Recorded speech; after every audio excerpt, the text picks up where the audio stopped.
Velkommen til Railgun TV. I denne uge vi drager hele vejen til Köln i Tyskland, hvor det i øjeblikket er Gamescom-spilmesse. I den forbindelse vil vi over de kommende dage præsentere en række eksklusive interviews og indslag fra messen. Og vi ligger ud med vores interview med chefudvikleren på Diablo 3, Jay Wilson. So Diablo 3 takes place 20 years after the events of Lord of Destruction. And after the World Stone was destroyed in the end of Lord of Destruction, the kind of general thought by both the community and by the heroes of Diablo 2 was that there was going to be an invasion. That essentially there would be nothing protecting Sanctuary anymore, and hell would invade. And it never happened. And 20 years passed, and it was actually quite peaceful, and not much really occurred, and people became complacent and they forgot. A lot didn't believe that the events of Diablo 2 even occurred. There were very few people who actually had direct exposure to demons, who didn't go mad or get eaten. But Deckard Cain still believes. He believes that an invasion's coming. He believes that there's still a greater danger out there. So he's spent the last 20 years trying to discover what that danger is. And the events that start Diablo 3 are essentially a meteor kind of falls from the sky and is considered to be this big harbinger of doom or salvation. We don't really know. But Deckard definitely thinks it's the sign of the end times. One of the notions that we have with the story for Diablo 3, one of the ideas that we liked was there was a lot of elements within the story of Diablo 2 of destroying evil forever and vanquishing all evil, and I don't really look at the Diablo universe in that way. Like you really are never going to destroy evil. You're going to fight the good fight.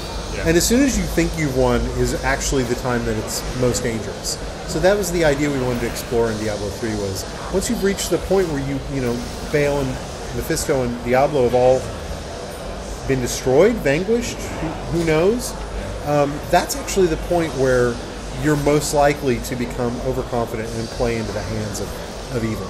One of the things that was really important to us in developing Diablo 3 was story. We wanted to tell a great story. We wanted to have this really compelling world. And so we started telling a big, great, grand story. And what we found was that anything that got in the way of the players clicking like mad and killing the next thing on the screen, they just ignored. Even if they loved story, they got very fixated on the next kill, the next item, the next upgrade. And so we really needed to kind of adapt and change a lot of our storytelling mechanics. We had to move away from in-game cutscenes. We had to move away from lengthy dialogue. There's a lot of monologues in Diablo 2, and what we found is that people didn't listen to them. They just kind of walked up, clicked on the dude, saw their quest ding, and walked away in mid-sentence. And so we focused a lot on no monologues. Always having an engaging conversation. Conversation between two people generally can convey information quicker, and it's also more interesting. It's more interesting to see people interact. We have a lot of storytelling mechanisms that just occur while you're playing the game. There are lore books, which will kind of audio that just plays automatically as you go through. There's a lot of characters within the world that are actually in the game world, and scenarios that you'll run into that are interesting gameplay scenarios, but also tell story. And we've also added a lot of followers and quest escorts who are partially there to help you, but also there to convey to you what's going on and tell you about the world around you. We have several different systems at play. We've got waypoints are still used as a fast travel system, very similar to how they're used in Diablo 2. But what we found was that the just kind of size of our world that we created, it's not necessarily bigger than Diablo 2, but it is structured a little different. And without getting into the uber details of why, it caused us to make a lot of waypoints, which we didn't want to do, because it became really difficult to manage them and remember which ones were which.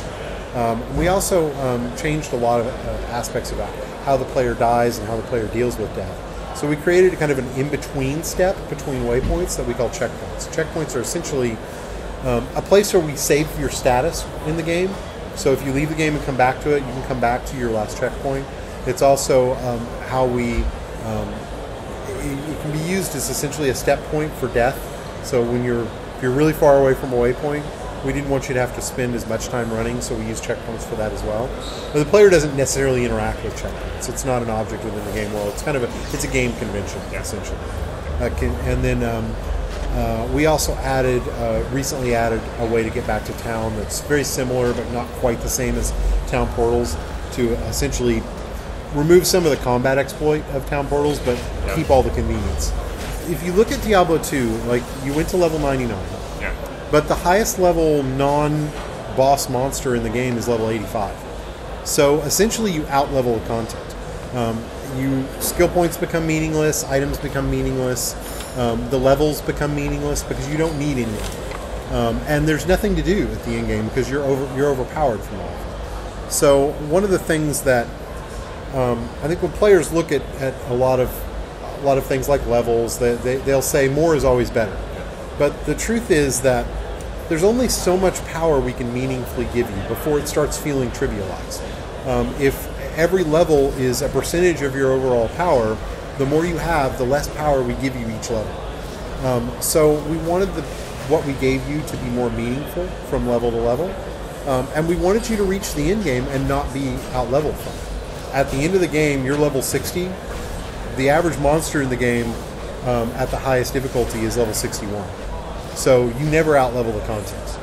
And there's still, as a result, there's a lot more meaningful action to do at the end of Diablo 3 than there was in Diablo 2. So once you finish normal, you go directly into Nightmare. Nightmare takes you to level 50. And we're still tuning the level curve right now. You hit about level 35 through a single playthrough. 30, it depends on how thorough you are. I'm pretty thorough, so I hit about level 35. If you're less, it's a little lower.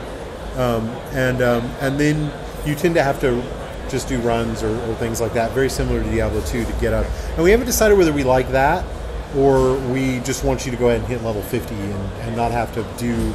It's a bit of a weird point to hit where you finish Nightmare, but you can't go to hell.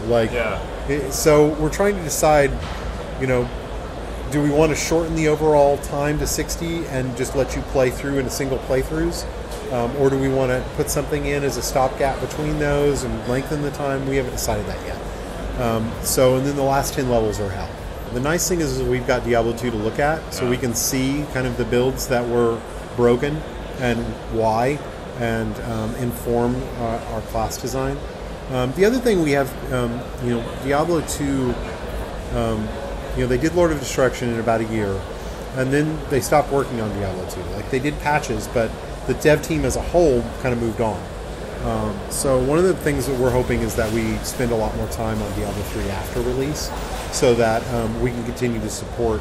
One of the things that we like to say is that Blizzard games are so well balanced because we don't stop balancing them once they release. The release date isn't finished for us. The release date's almost where we start. It's like, okay, well, here's Diablo 3. To really get it right, we've got to put it in front of the community and get their feedback and let them discover some things that maybe we didn't see. And then as we continue to do expansions and updates, we can change some things, which nobody likes to see things change, but they usually understand it's for the best. And it's easier to kind of accept those changes when we're adding more content to the game. The way Magic Find was designed, the way itemization was done, until the Hammerden, if you weren't playing a sorcerer, then you were really not playing right. Like as your primary farming character, because but a lot of the things that a lot of the problems with how Magic Find worked, primarily in how the range classes were itemized and how they basically didn't care about their items nearly as much as some of the others. But those are all things that we've looked to fix. So basically the way the auction house works is it allows players to trade with in-game currency or with real money. So we don't know exactly what currencies we're going to support by release, but a lot of major currencies will be supported. And you'll be able to kind of choose within your region which currency you want to operate and trade with them. You'll be able to trade items between players and purchase in either real gold or real money, or in-game gold or real money. Blizzard's not going to sell items on it. It is purely to facilitate player trading. Some of the concerns that we really had voiced about is that won't people be able to trade and buy their way to the top? And our response is, well, yeah, just like Diablo 2 and Diablo. Like, people bought items in Diablo 2, and not a small amount. They bought a lot. They traded items in Diablo 2. That's the core of the game. A lot of the times I think when people are concerned about that, ability to purchase power, they're thinking of a more prestige item system like World of Warcraft, where the idea of getting the best item in the game is really involves playing at kind of the in-game content with a raid group in very, very difficult content. And certainly that is the case in Diablo 3. The best items are going to come from the in-game content. And since it's just a trading system, every one of those items is going to have to have been acquired by a player. So it's not just a factor of, we're going to sell a really powerful item to people. It's that players are going to acquire them and trade with one another. But we've always allowed players to freely trade with one another. And that's always been a core of the game. Well, what's interesting is, playing hardcore has always been an online experience. Primarily, playing a single-player offline hardcore character kind of defeats the point of being able to show off what you've done to other people and what you've been able to create. And it's not easy. It's not hard to get in Diablo 2 to get trainers and hacks to be able. You can make a hardcore single-player character like that. Yeah. So there's not really true prestige in it. So it's always been an online experience. We have a lot of experience with online play from Battle.net premiered on Diablo 15 years ago. So, and since then we've had Diablo 2, we've had World of Warcraft, we've had all the online experience with StarCraft 2. Certainly a game where connectivity is really critical when you're talking about competitive play. World of Warcraft connectivity is incredibly important when you're talking about a subscription-based service. So we have a lot of experience in creating a secure and strong online online system. And that's what we'll continue to provide for Diablo 3. Right. We don't have a release date for, we haven't officially announced a release date. We're not officially saying it's going to be 2011. We are hopeful it will be 2011. That's kind of where we're at with that. Senere dukkede vi op til Blizzards pressekonference på Gamescom, hvor en helt ny sværhedsgrad i Diablo 3 blev annonceret, som går under navnet Inferno. Du kan læse meget mere om den på Railguns hjemmeside. Bare søg efter Diablo 3 i søgefeltet i margen. Det var alt for denne gang på Railgun TV, men vi er snart tilbage med endnu flere eksklusive indslag fra årets Gamescom i Köln.